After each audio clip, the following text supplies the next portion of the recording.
I'm Michelle Morgan to talk about the weather out there because it is, I'm becoming a bit of a broken record, Michelle. I really am because I'm trying to find creative ways to introduce the weather each day, and I'm like, it's hot, it's muggy, it's Florida. At a certain point, I will exhaust my thesaurus for describing our weather.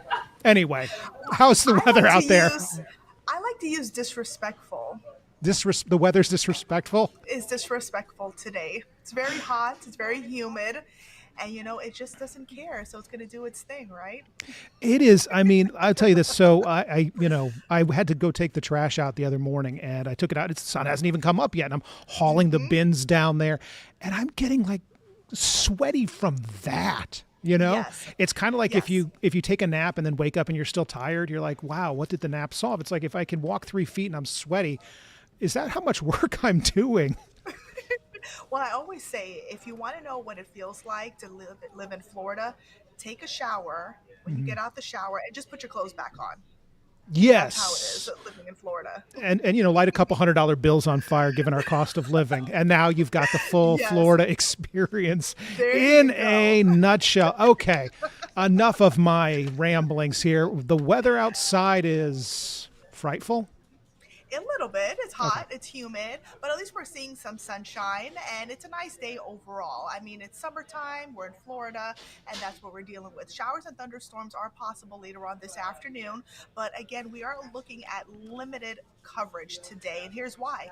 Air of high pressure hanging over the Gulf. That's going to keep things dry for many across central Florida as we go through the afternoon hours, but we will see the sea breezes get going, and I do think most of the shower and storm activity will be confined along the I-4 corridor and south of that. So if you live north, I would say Marion County, parts of Lake County, Flagler County, Volusia counties, I think you're okay. They're missing out on the rain for today. Live radar showing a few isolated showers beginning to develop south of Sumter County. You can see a pretty decent thunderstorm there. A lot of lightning strikes, and again, that particular thunderstorm is producing heavy rain. And that's about it. I'm looking at a few showers and storms popping up over parts of Osceola and Brevard County heading towards Rockledge. Check this out. This is Daytona Beach right now. Everybody's having a good time. It's 87 degrees and winds are super light. So it is a very nice beach day if that's part of your plans today. And we are looking at a moderate rip current risk along all Atlantic beaches. So if you are planning on doing that today, it's looking pretty good out there for your Thursday. But temperature wise, it is steamy. As Chris was saying, if you go outside, you will definitely sweat. We're looking at 92 degrees in the villages, 88 in Orlando and Kissimmee, and Claremont, 88 in New Smyrna Beach, and we're in the lower 90s in Cocoa Beach, Melbourne, as well as Mico. So here's a look at your hour by hour forecast as we wrap up your Thursday. And I popped up the heat index values, again, what it feels like on the skin. So lower to middle 90s through the afternoon hours, feeling like 102 in Orlando. So we tell you all the time, if you're planning on doing anything outside, make sure you're staying hydrated. It's very important. And then later on this evening, still steamy with temperatures in the lower 80s, and then overnight temperatures dipping into the 70s under partly cloudy skies. Water temperatures here out in the Gulf as well as the Atlantic, we're in the lower 80s, so the water is super comfortable if you are planning on heading out to the beach later on today or even tomorrow. Now, forecast highs a little bit above average. Normally, for this time of the season, we're in the lower 90s. I do think we'll hit 94 degrees in Orlando, 95 in Sanford and DeLand, and 93 in Palm Coast and Titusville. Here's a look at your hair cast. If you're wondering, not the best hair day. It's going to be humid with a few showers and thunderstorms around. I would say a ponytail day is a kind of day for any activities if you're planning on being outside. So just keep that in mind. Now, clouds and rain forecast. So we're keeping things generally dry through the first half of the day. We're looking at a few isolated showers and thunderstorms beginning to pop up along the I-4 corridor and parts of Osceola, Brevard, and Orange counties, and a few downpours are certainly possible. Notice our northern spots staying nice and dry. Winds generally out of the south, so that's going to continue to increase the humidity. And then later on this evening, a few spotty showers are possible under partly cloudy skies. Now, as we head into the next several days, we'll be entering a stormy pattern where many of us will be picking up between 2 to 3 inches of rainfall total, and those are for areas highlighted in yellow. And many of us, we do still need the rain. Some of us are still dealing with a moderate drought. So, again, a little bit of rain won't hurt anybody.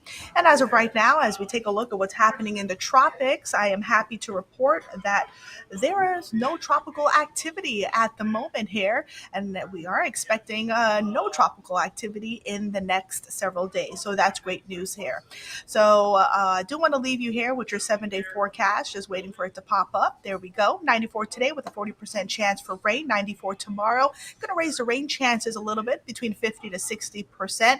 Heading into the weekend now, it's not a washout, but showers and thunderstorms are certainly possible. So you want to make sure you have that rain gear nearby. Actually, just don't put it away, because rain chances are going to stay high as we head into the upcoming work week, with our daytime highs staying in the lower 90s. Putting your hair into a ponytail, because it is like I was frizzing it. It's just. Well, you got the memo. You have your I hair in did. a ponytail. I Obviously, I didn't, but we'll see how long, this will stay. So yes, my hair is actually pulled back into a ponytail. Right, it's gotten so long. I haven't gotten a haircut. Yes. I think it's about a year since I've gotten a haircut, and I keep saying the overall plan is eventually I want to get long enough I can cut it and donate it, because I don't like Yeah. having it this long. But I'm kind of the point now where if I just go a little further, I can donate it and do some good with it. So that's Yeah, that's what I did. I cut 11 inches off, and I donated it to Lots of Love. wow.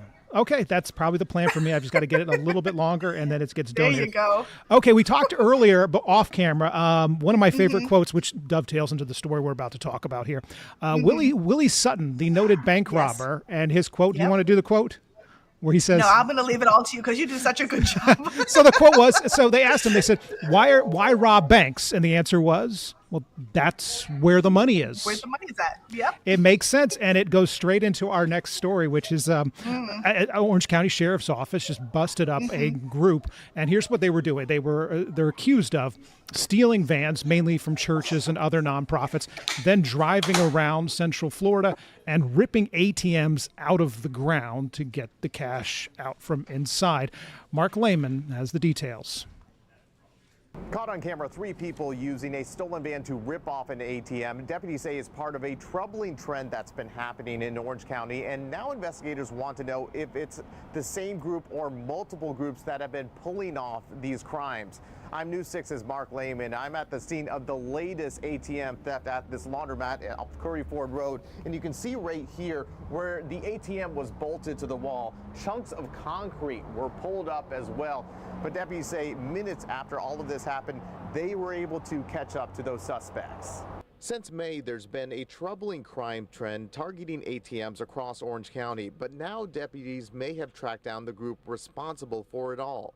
Investigators say the crimes have unfolded using the same method: steal a van, often from a church, and use it to rip the ATM from the ground. That's exactly what happened before sunrise on July 4th.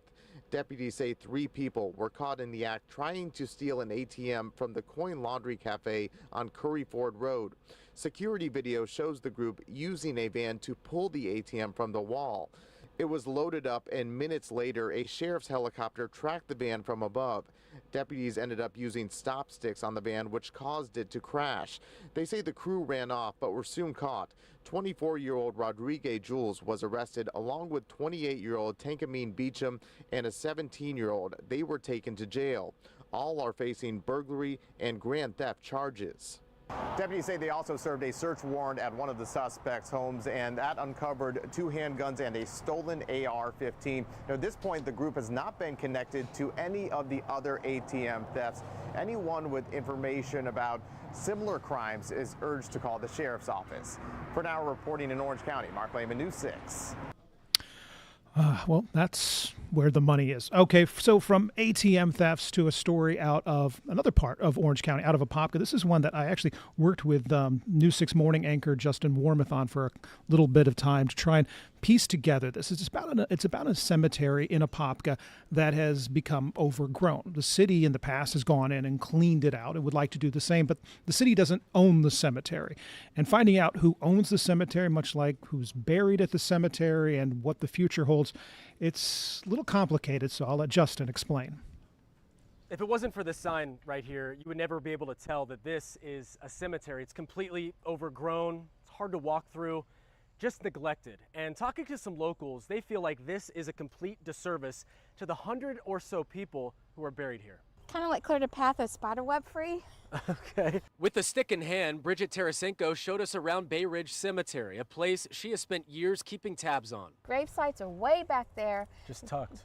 And there's veterans back there. Tarasenko is a history buff. That's what initially piqued her interest, but now she's more interested in getting this final resting place cleaned up. Every time I come out here, it's like, do I give up? Right. But you don't want to. I don't want to, but do I? It comes to that point. Weeds and thick brush cover much of the property that dates back to the 1800s. Roughly 100 people are buried here, including some of the earliest settlers of Apopka. We have roads named after them. Shopkey Lester. So they had some kind of importance here for streets to be named after them, and this is where they're laid.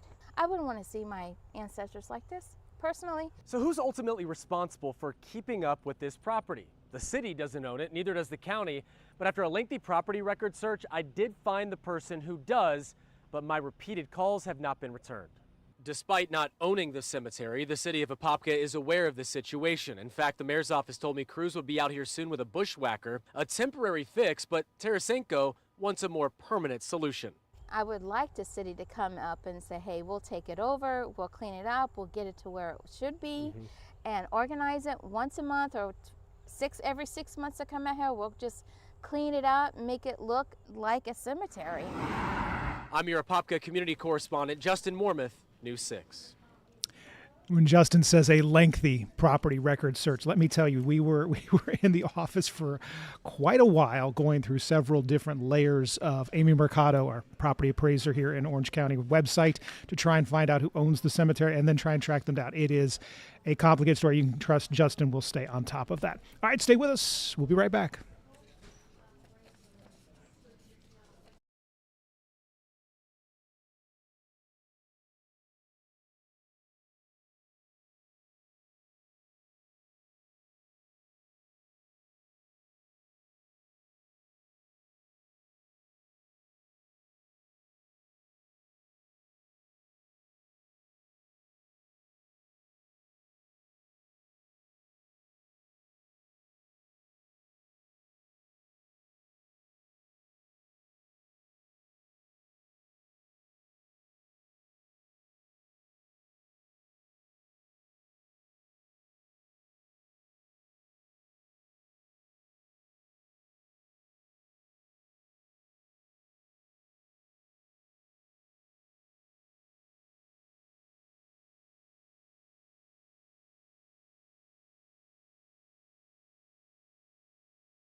And welcome back to News 6 Extra. So in September of 2022, Hurricane Ian hit Florida as a very strong Category 4 hurricane.